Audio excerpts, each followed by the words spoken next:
Денес ќе ви покажам како јас ги правам пилешките крилца во рерна. Најпрво ги сечам, ги мијам и ги ставам на хартија. Убаво да се исушат со хартијата, тоа е најважно. Да бидат суви. И потоа ставаме зачини во едно чинивче. Јас ставам бибер, вегета, сол,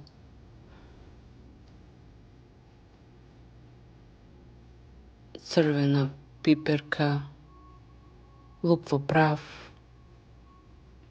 Вие можете да ставите што вам ви одговара. И потоа ова е добар трик за секое поховано месо. Сите крилца ги ставаме во едно ќесе и го сипуваме миксот од зачини. И убаво ги мешаме во ќесето. Потоа ги ставаме на плех со хартија, ги редиме и ги печеме во загреана рерна на 200 степена. Потребно е 45 до 50 минути да се печат.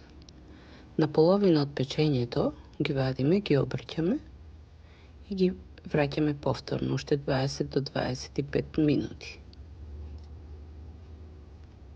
да се допечат.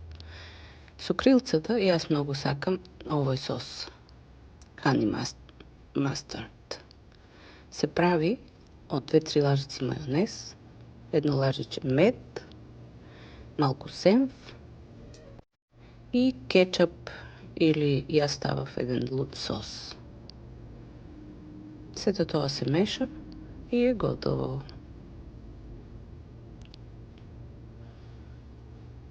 И еве ги крилцата печени.